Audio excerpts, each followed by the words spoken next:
And how many of us remember that it was young children, 11, 12, 13, 14 years old, some as young as 9 or 10, who faced police dogs and faced high-power water hoses. I remember I had attended student nonviolent workshops, and I was prepared because I finally understood that it was more than just segregation. And Reverend James Bevel empowered us as youth. Hey you guys, or OCO. I'm Tanisha Calloway, and today I want to talk about the issue that's going on within the community of people listening more to what people say versus what they do. My administration has taken action to abolish all discriminatory diversity, equity, and inclusion nonsense. And these are policies that were absolute nonsense throughout the government and the private sector. And how it makes people miss the big picture. There has been a lot of talk about segregation. It's unclear how many workers ultimately will be affected, but what is evident is the impact this will have on the government and the country. Trump's actions echo President Woodrow Wilson's then unprecedented segregation of federal offices in 1913. In an open letter to Wilson, W.E.B. Du Bois wrote, quote, "We are told that one colored clerk who could not actually be segregated on account of the nature of his work has consequently had a cage built around him to separate him from his white companions of many years." But something that is being pointed out and has been pointed out repeatedly is that these things from the past that seems like they are reoccurring have actually been going on all along. It's just they have been compartmentalized into people's minds to be seen as if certain things or certain events were stopped or changed or replaced or reworded to seem as if it was something else. I'm sure by now we're all pretty aware of social distancing. The recommended distance is 6 feet apart. 6 feet. That's about the same length as 6 record cover albums. Or 2 big dogs. But how far is 6 feet really? Are we following best practices when we're out and about? Here's some things you can use to gauge if you really are or aren't 6 feet away from the next person. And so this portion about segregation that has come about recently, it has many reactions on both sides. They're rolling back segregation. They are rolling back segregation. No, they're not, but let's let her continue. It is now no longer illegal to require separate facilities for people of different races. It is no longer illegal to say, here's the white water fountain and here's the colored water fountain. Wrong. That is still illegal. And she even proves it. Look at what she says next. To be clear, the Civil Rights Act of 1964 is still in place and has not been disbanded. But we know what their goal is. The Civil Rights Act of 1964 prohibits discrimination and segregation in public accommodations, which would be a water fountain, for example, or a building. Restaurants, hotels, for example. She literally just flat out contradicted herself. So yes, the discrimination that she's still talking about is still illegal. And then she goes on to try to fearmonger about, well, we know what their intentions are. No, you don't. And so I want to give the definition of what segregation is, not from the dictionary standpoint, because the dictionary is going to say it's a separating or parting, but I want to break this word down in several different ways, and I already have, but I'm only going to mention maybe one or two in this video. And so if we break this word down, we have the word seg, which is similar to segue or section, and then we have gregate, which is stemming from the word gregarious, which is a flock or social order. And so segregation is the sectioning of a flock or social order. And Reverend James Bevel empowered us as youth to do something about it. And I was willing to do that. talk about what it meant to take to the streets and the police violence in response. Well, in the preparation sessions that were held at 16th Street Baptist Church, we had seen film of demonstrations in other places. So I saw people being hit, being called names, and being mistreated for demonstrating.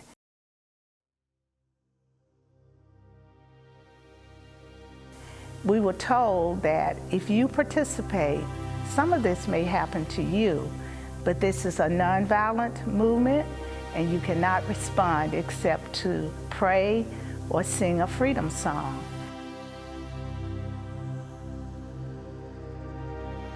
So I went into it knowing that there may be some level of danger, but I was so incensed at having been mistreated all these years until I was willing to sacrifice whatever was necessary.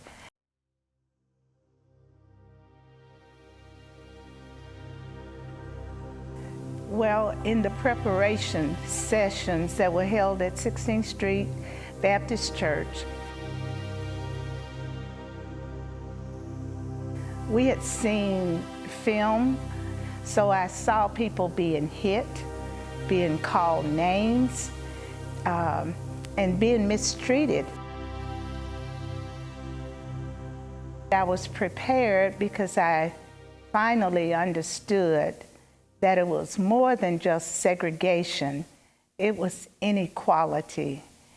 And Reverend James Bevel empowered us.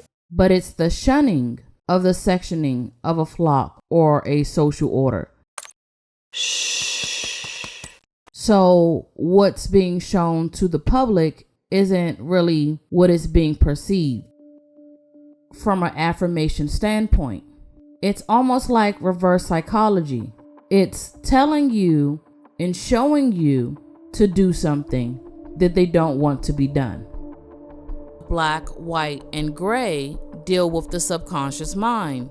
So in these images, the subconscious mind is being whitewashed symbolically, all while being met with trauma to children, teenagers, and young adults.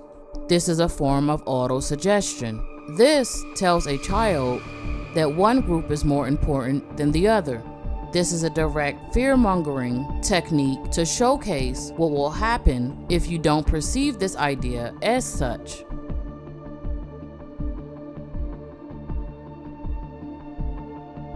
Because as we've seen in the past, segregation only leads to reintegration, but it leads to reintegration on a certain set of terms.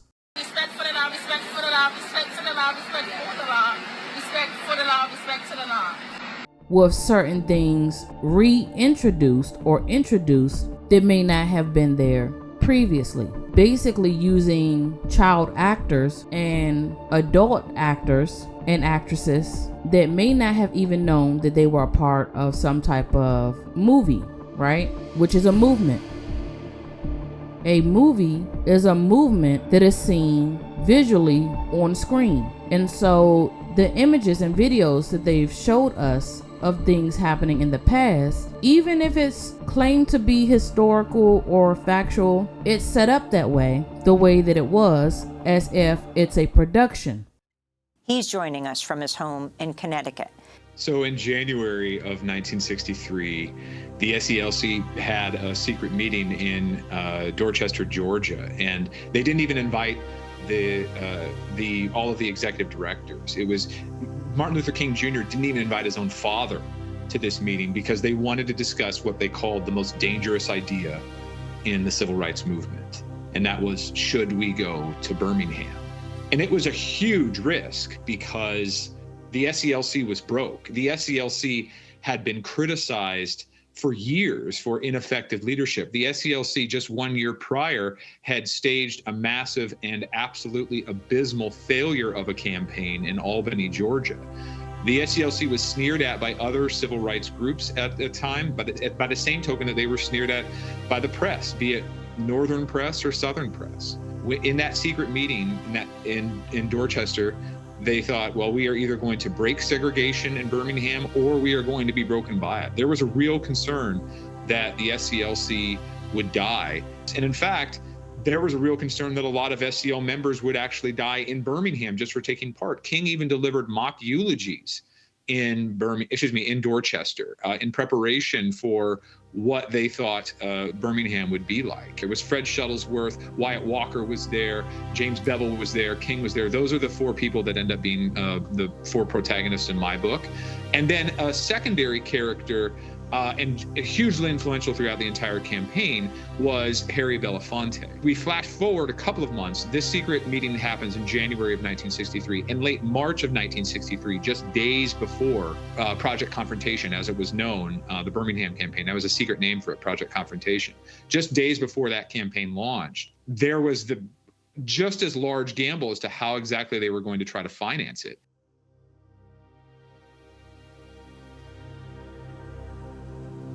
And so they go to Harry Belafonte's apartment in New York.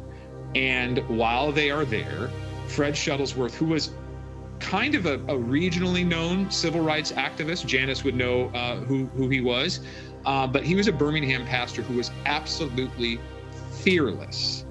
And he wowed the donors there that night with just basically stories of his courage and bravery and faith. And at the end of his speech, he said, "You have to be prepared to die before you can begin to live." And that was the line that just amazed the donors. And that night in Belafonte's apartment, they raised $475,000 for the Birmingham campaign, which is akin, I think today, I don't have the calculator in front of me, but something like $4 million in modern currency.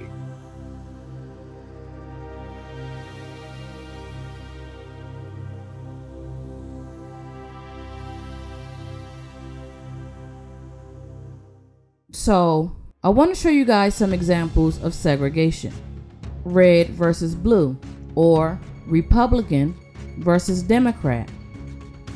Rich versus poor. Quarantine, when people are quarantined. Sick versus healthy. And actually, that was one of the reasons for segregation in the past, in reality, that wasn't being pointed out, because immigrants were arriving in a large number in the early 1900s.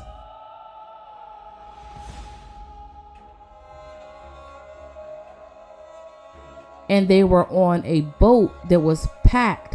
And while being on this boat or cargo ship for long periods of time, sicknesses occurred. And so you will see in the past how they took people through a health screening as they were entering into the ports of America. But they didn't highlight that some of those people were quarantined and how they were quarantined. And so when you see these particular areas that say colored and whites in these particular towns, notice that these towns were port towns, meaning these areas of heavy segregation were located at a major port. So we have Louisiana, we have Alabama, we had Chicago, because that was the segregation that was coming in from the people just traveling up and down the Mississippi. It was a lot of yellow fever and different things like that going on. Okay, different sicknesses and illnesses back then. And so these were segregated towns. Now, people looked at these particular locations, and if you can clearly see the reason why it's saying the colored section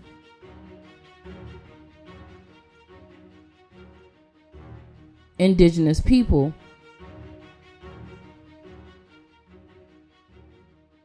the white areas were basically for foreigners, and they had to keep these areas clean a certain way because the fear was that they were bringing sicknesses in. And so immediately in the past, the reason why people didn't want to mix or mingle is because they didn't know whether a person had a certain disease or not. Now, mind you, right around that same time period or after that, they brought in the Tuskegee experiment. And the reason why they did this is because they wanted to shift the blame of these sicknesses that were coming from overseas. They wanted to put it on the people of color, and they also wanted to see how it reacted within them. I'm saying this because I pointed out in a previous video, I think it was King Henry and these religious figures that were physicians that wore these masks, and that they were treating, the sicknesses overseas, but they didn't tell people that one of the major sicknesses that people were dying from overseas was syphilis. So that's a part of segregation that they're trying to keep hidden. They're not highlighting those examples that I pointed out and that I'm showing to you. Now, when we look at this, even when we look at this part of segregation, colored versus white, this picture is in black and white. There is no color in this picture. Now, we're not talking about people who are living this firsthand, because they knew back then, they clearly understood why they didn't want to mingle with particular groups of people. And they probably didn't foresee that it should be told to the children as to why. And so we're now just getting the foreigner's account that has been misconstrued for reasons of control.